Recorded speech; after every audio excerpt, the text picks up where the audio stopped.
Boa noite a todos.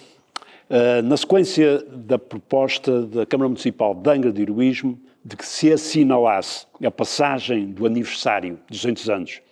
dos acontecimentos que resultaram na morte do penúltimo capitão-general dos Açores, acontecimentos que também estão na origem da eclosão da primeira revolta liberal em Angra do Heroísmo no ano de 1821. Resolveu o Instituto Histórico da Ilha Terceira promover a realização de um ciclo de conferências com o título O Tempo de Francisco Araújo e Melo, que permita aproximar um público alargado de não especialistas aos acontecimentos daquela conturbada época e cujas consequências determinaram muito do que a Terceira ainda hoje é. Esta iniciativa ocorre no âmbito do projeto Angra em Revolução, o levantamento liberal de 2 de abril de 1821, que tem início com a sessão de lançamento do livro homónimo pelo doutor e mestre Francisco Nogueira no dia 31 de março deste ano. O governo de Francisco Araújo e Azevedo, capitão-general dos Açores, entre os anos de 1817 e 1819, tinha como linha de força o desenvolvimento da agricultura, a melhoria das vias de comunicação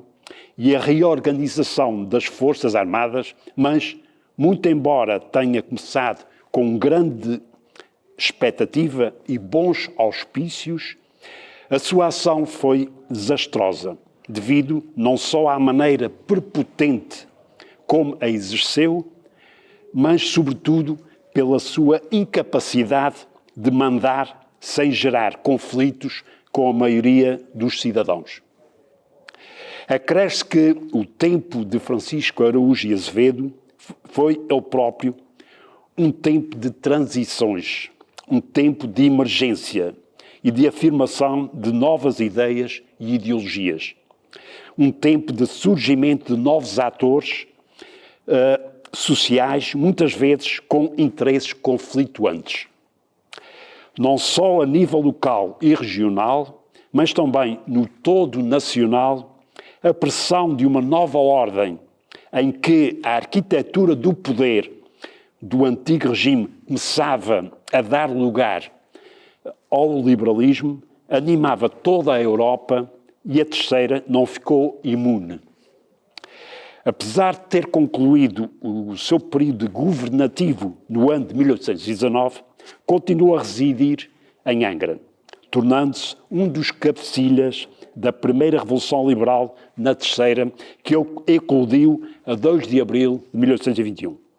e no seio da qual se constituiu a Junta Provisória do Governo Supremo dos Açores e a que presidiu.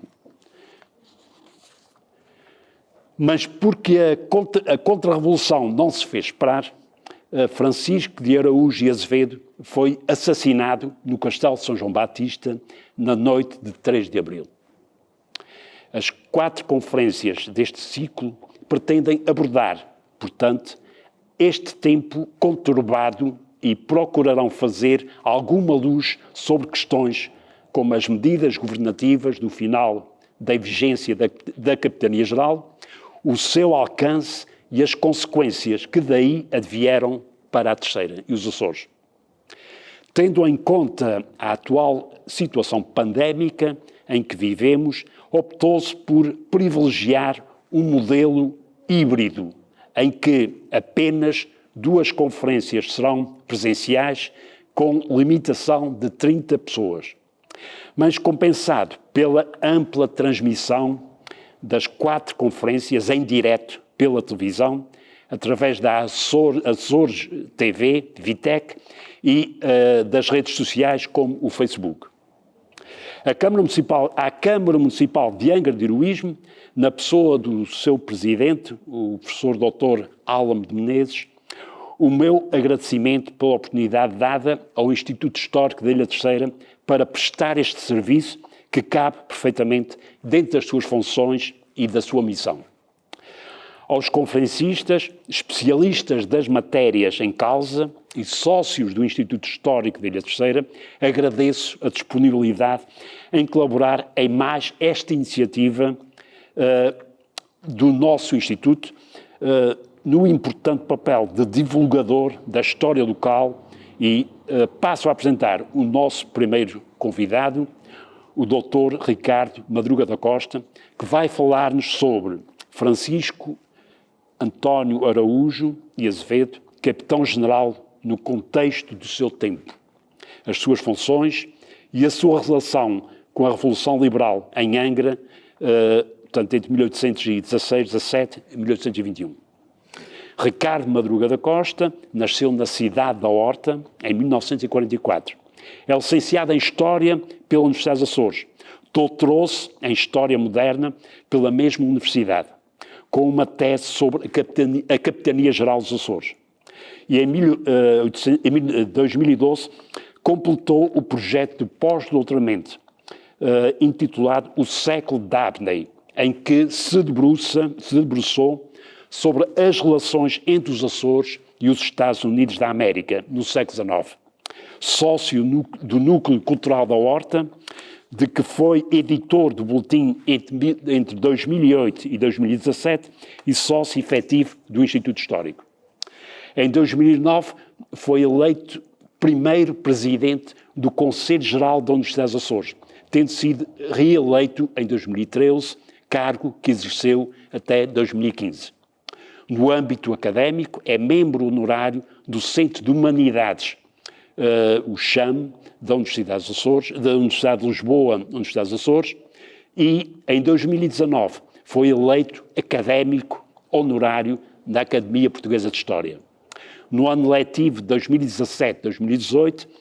lecionou a cadeira de História da Igreja no Seminário Episcopal de Angra.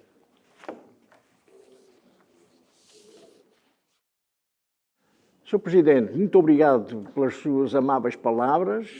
Eu não vou dizer que a minha tarefa está facilitada, porquanto já adiantou uma quantidade de detalhes e de pormenores sobre a pessoa aqui visada e, portanto, a tarefa que vou aqui tentar assegurar é realmente falar um pouco sobre a personalidade de Francisco António Araújo e Azevedo e as perspectivas que aqui o nosso guião estabelece. Revisam, portanto, fazer uma abordagem ao contexto do seu tempo, as suas funções e a sua relação com a Revolução Liberal. Ora bem, a primeira questão é realmente o contexto. Não me parece muito razoável que para um público que é necessariamente heterogéneo entremos logo de imediato a falar sobre a personalidade do Capitão-General e interessa que situemos esta personagem importante, diga-se, no seu tempo e na realidade concreta do regime que então tinha sido estabelecido aqui nos Açores. O Dr. Reis Leite diz uma coisa muito acertada, é que o regime que foi criado aqui nos Açores em 1766 foi provavelmente a mais radical das alterações de regime político-administrativo que alguma vez os Açores viveram. E foi de facto porque do regime senhorial que até então se vivia, passou-se para um regime em que se extinguem as capitanias e se dá início a um sistema de administração idealizado por aquele que viria a ser o Marquês de Pombal, na altura ainda com Doeiras, e o sistema que é criado é exatamente a Capitania Geral dos Açores, em 1766, mas, por vezes, temos a ideia de que a intenção do Marquês seria a de instituir um sistema que fosse efetivamente favorável a que nos Açores existissem condições políticas mais interessantes, mais adequadas àquilo que eram as necessidades do arquipélago e, vistas bem as coisas, parece-me que não será bem assim. Porque, de facto, o que estava em causa e a mudança do regime dá-se naquela altura, essencialmente, pela desordem que reinava nos Açores, a total irresponsabilidade, digamos assim, das entidades que tinham a seu cargo a justiça, a economia,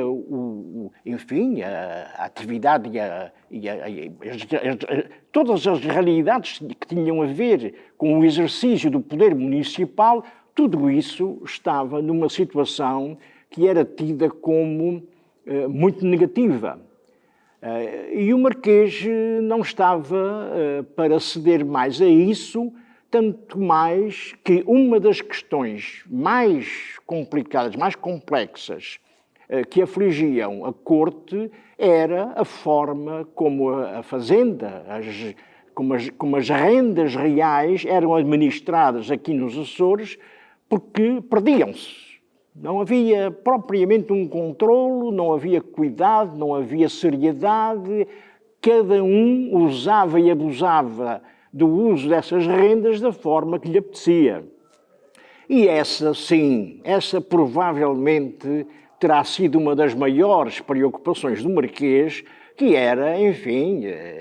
acautelar o erário público por forma a que essas rendas não fossem desviadas. E então cria-se este sistema de capitania geral, que é um sistema fortemente centralizado,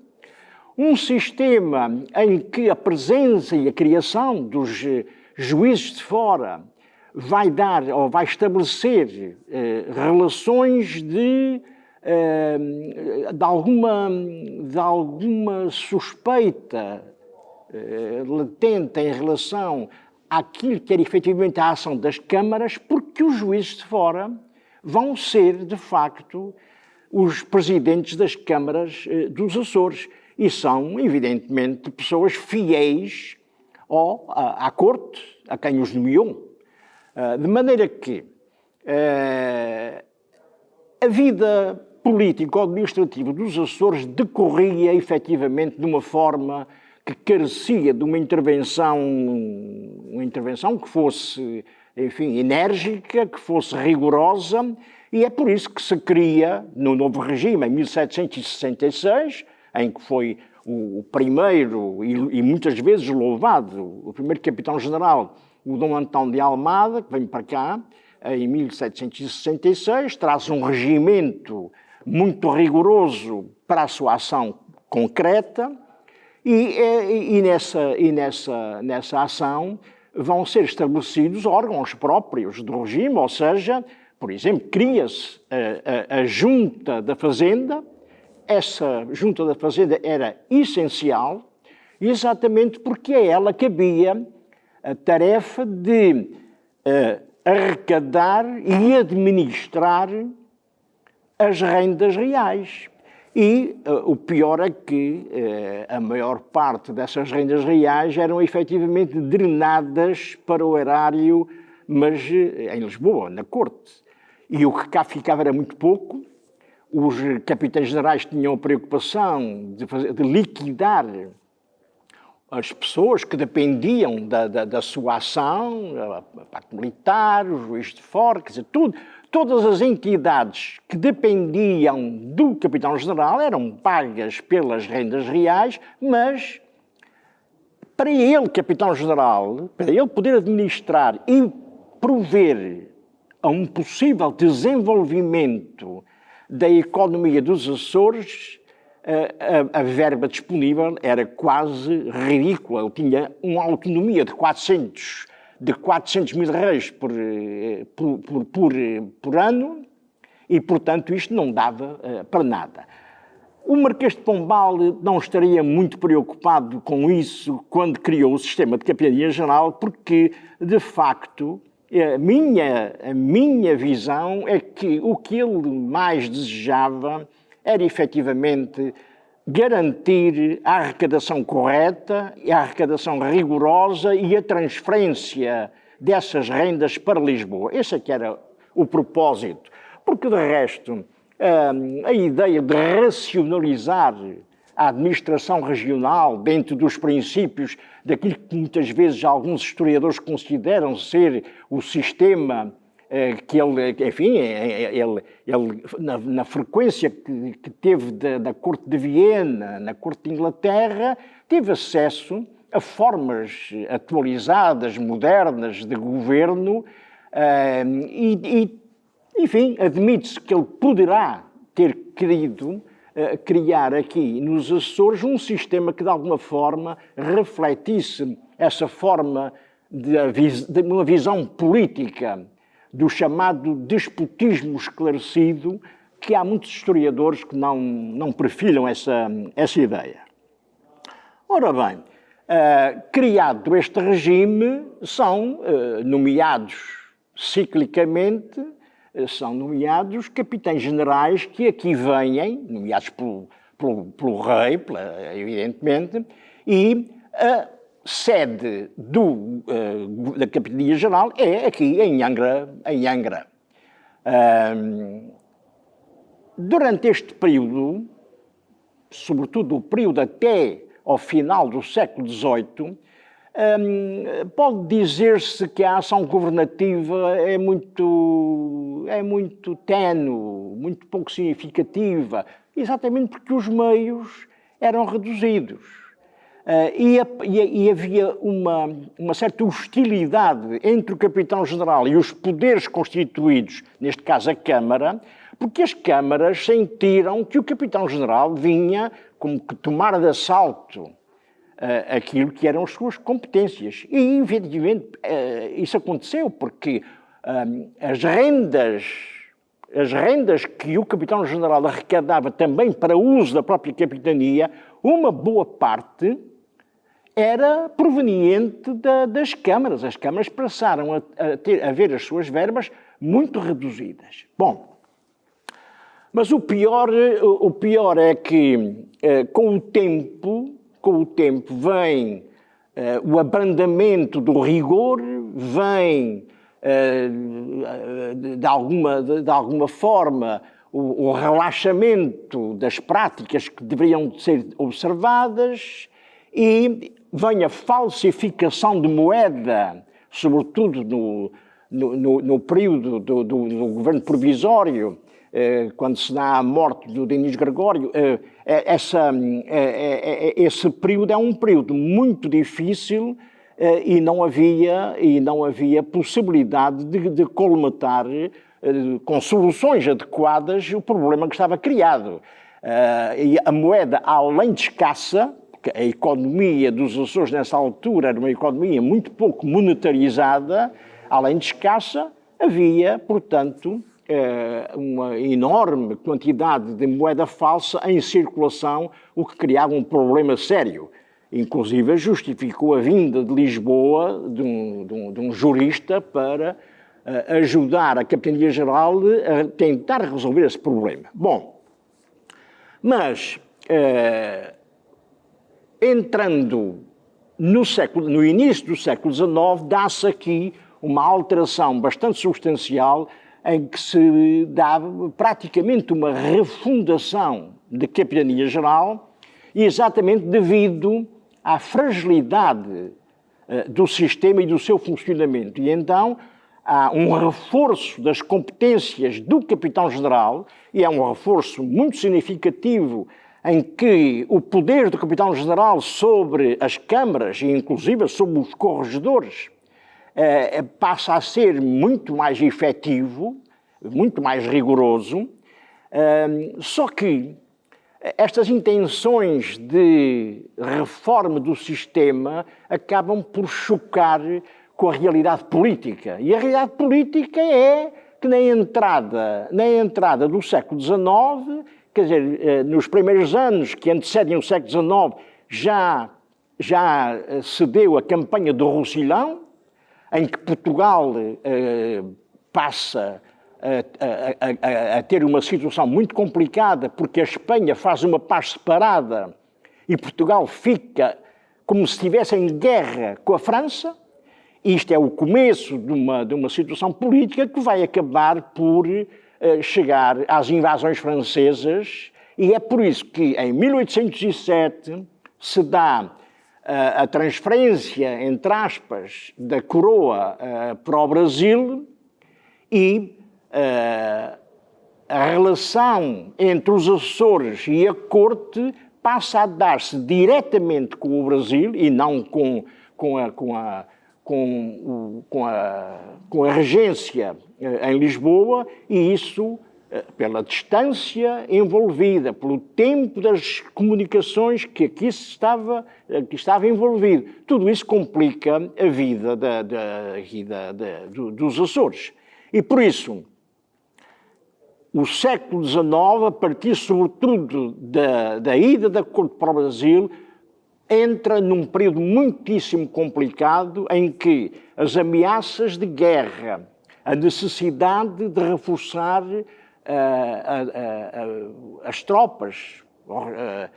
as forças militares que eram muitíssimo deficientes. Depois dá-se também, em 1817, dá-se também um problema de relação política complicada no Brasil, que se repercute no Atlântico e em que os Açores são avisados e têm que se preparar para a própria defesa aqui das ilhas. Portanto, tudo isto complica imenso a vida da capitania. As exigências da corte são imensas, os recrutamentos de soldados que tinham que ir daqui para o Brasil para reforçar as tropas, porque de Lisboa o envolvimento o apoio às forças inglesas para combater as invasões francesas dificultava imenso a transferência de tropas, mas dificultava sobretudo a transferência de rendas. E por isso, no Brasil, acaba o governo por contrair um empréstimo de 600 mil libras à Inglaterra, que serão os Açores que vão amortizar a pouco e pouco o que ainda vem depauperar mais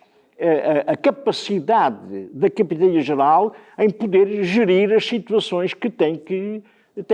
calcular. Bom, na sucessão de capitães-generais que foram vindo ao longo deste período,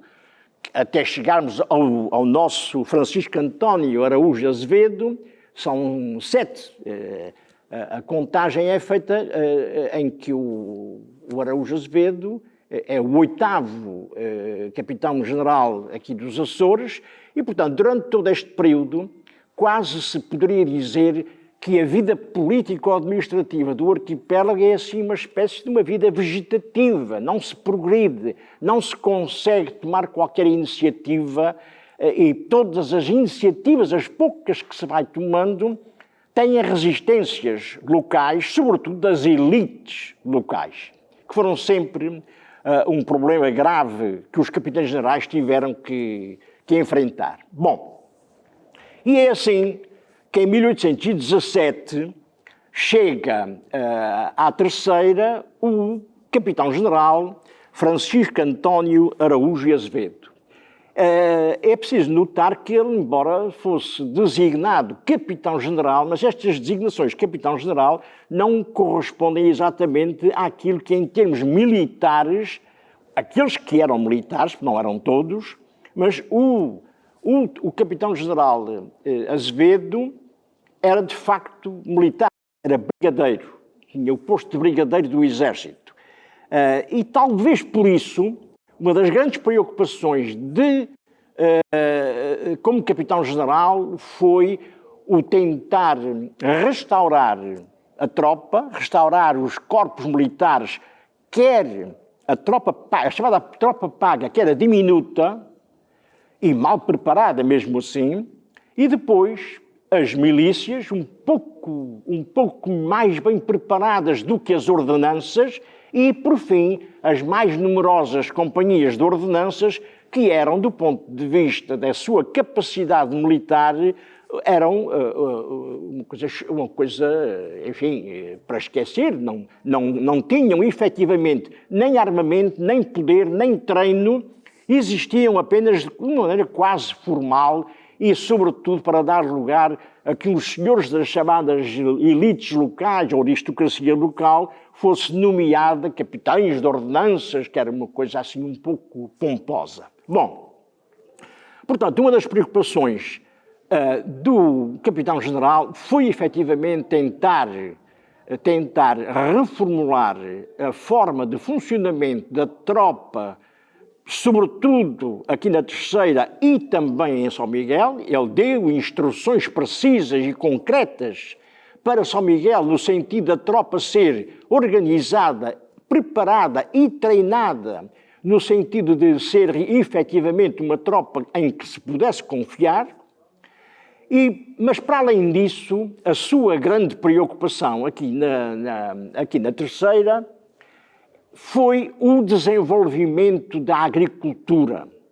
Isso não era coisa que tenha nascido cá. Ele era uma pessoa já ligada à atividade agrícola, ele próprio era conhecedor da atividade agrícola, e ele, quando aqui chega, exatamente criou a chamada Junta de Melhoramento da Agricultura. E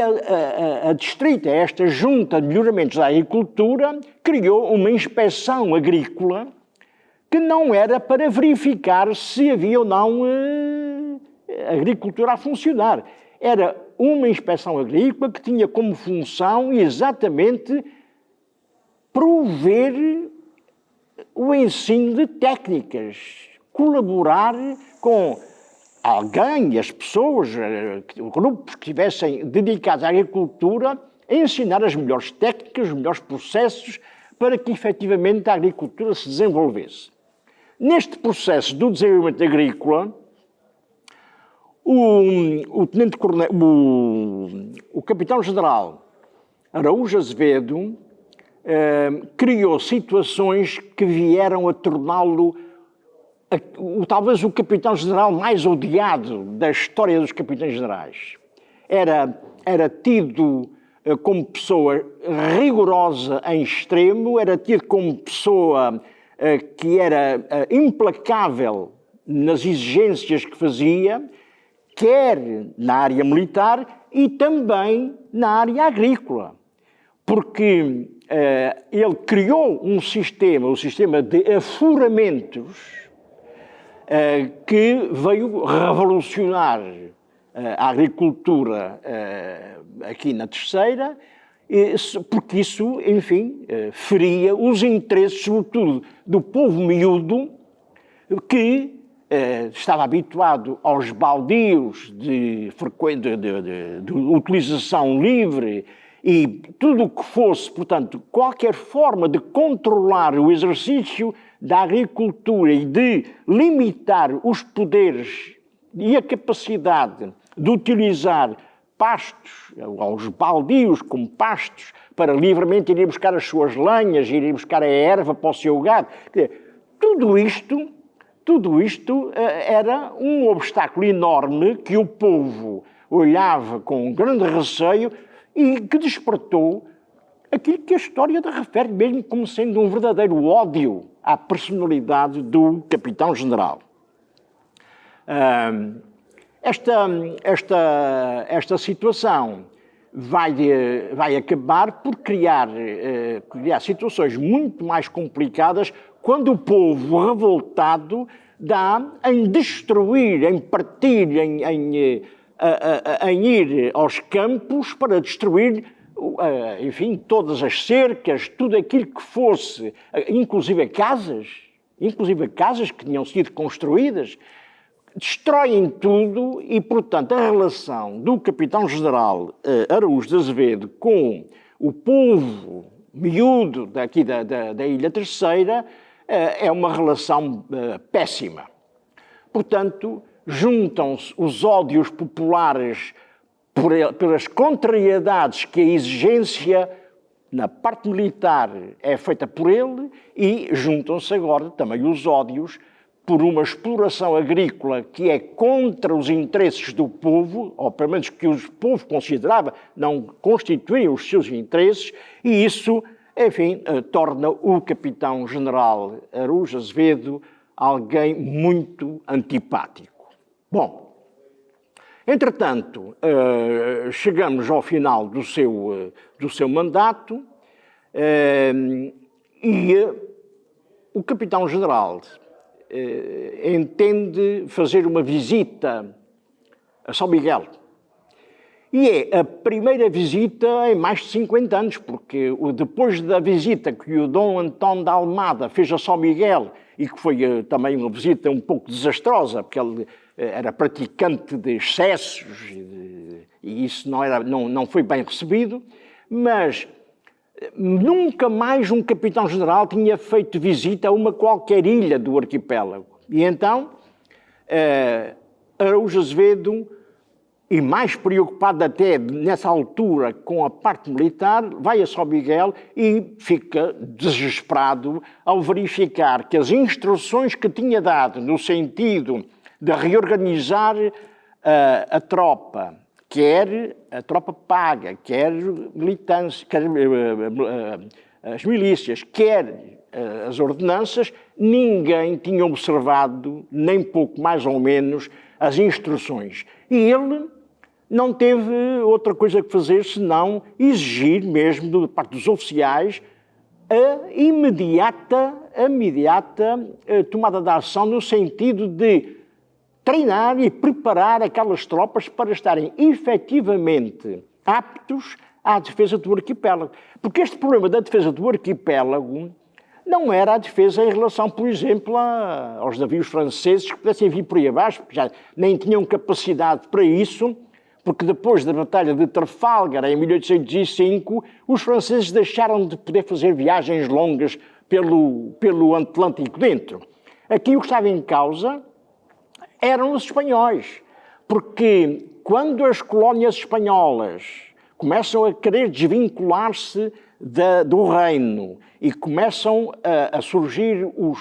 aquilo que se chamaram os insurgentes, há ameaça de que a tropa espanhola, a marinha espanhola, possa vir aqui para o Atlântico tentar afetar a marinha portuguesa, porque o rei no Brasil está em conflito com esses insurgentes, os da Argentina, tudo isso, e, portanto, há um conflito que obriga a que nos Açores haja preparação militar na possibilidade de haver, portanto, qualquer assalto da parte espanhola. Bom, entretanto, estamos em 1820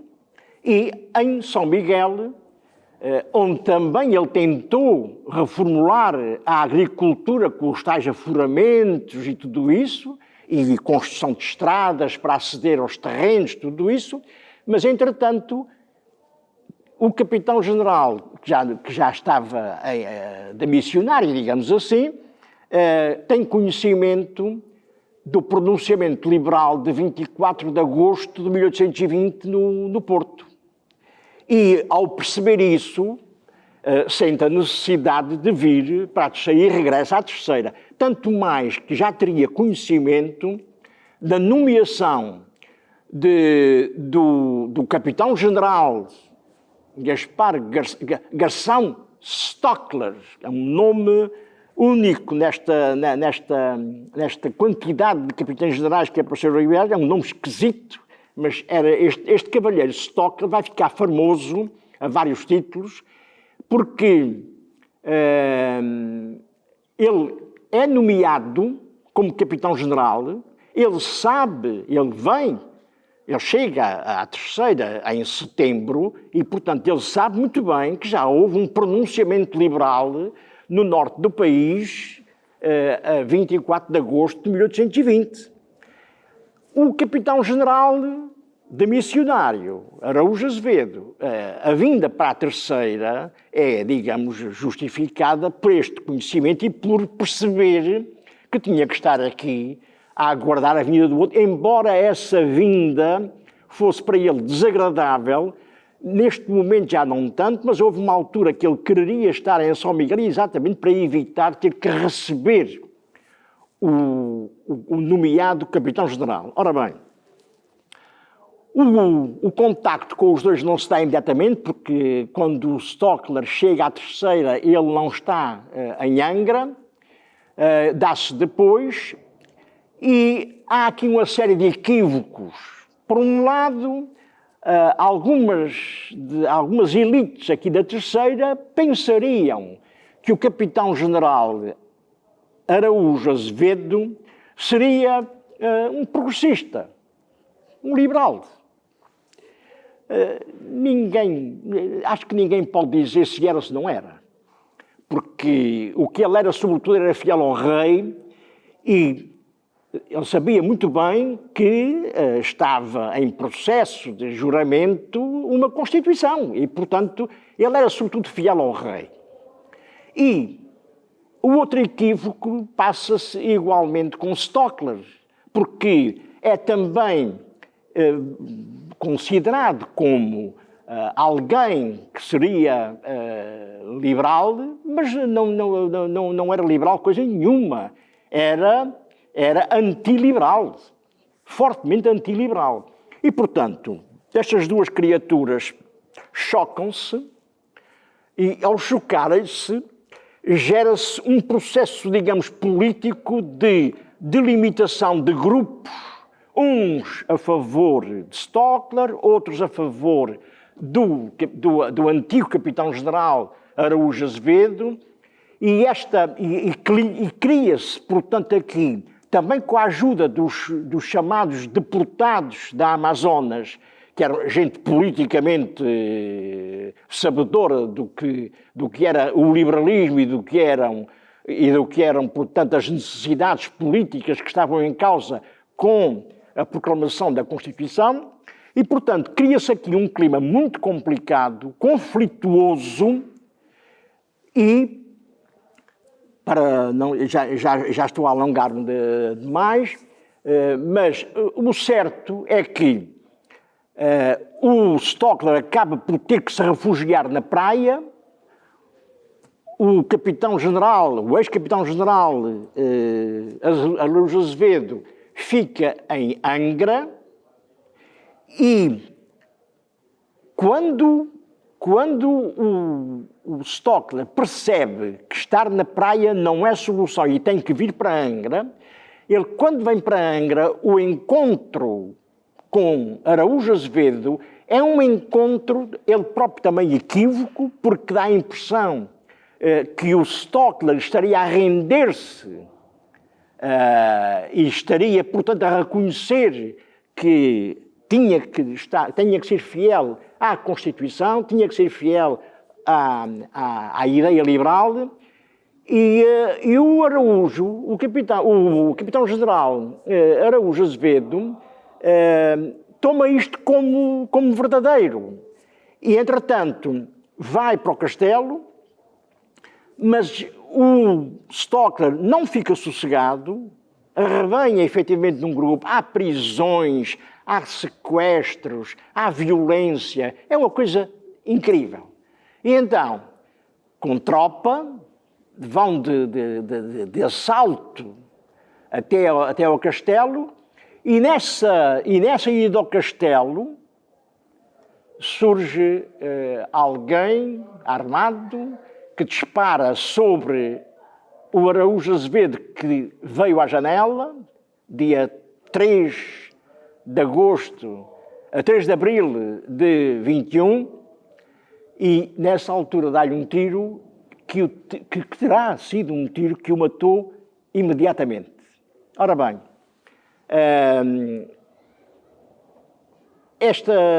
esta matança foi uma matança, porque isto foi rodeado de pormenores violentos, e o pior foi depois, porque o corpo do ex-capitão-general Araújo Azevedo é trazido para a rua e é tratado com uma violência, com uma falta de decoro, com uma falta de respeito, que é uma coisa inaudita, com a total indiferença dos Stockler. Ora bem, e tenho que terminar, e quando se pergunta, quando se fala aqui as suas funções e a sua relação com a Revolução Liberal. Ora bem, de facto e na verdade, eu julgo que não se pode falar de uma relação no que toca ao Capitão-General Araújo Azevedo, não se pode falar numa relação com a Revolução Liberal deste período, porque ele, embora tenha tomado posições que denunciam que efetivamente estaria a ser fiel ao rei e à Constituição. Embora isso decorra da própria situação, mas a verdade é que, do ponto de vista da sua intervenção política, ele mais não fez do que deixar dois grupos em conflito, e para além desses dois grupos em conflito, ainda vai somar-se a situação em São Miguel,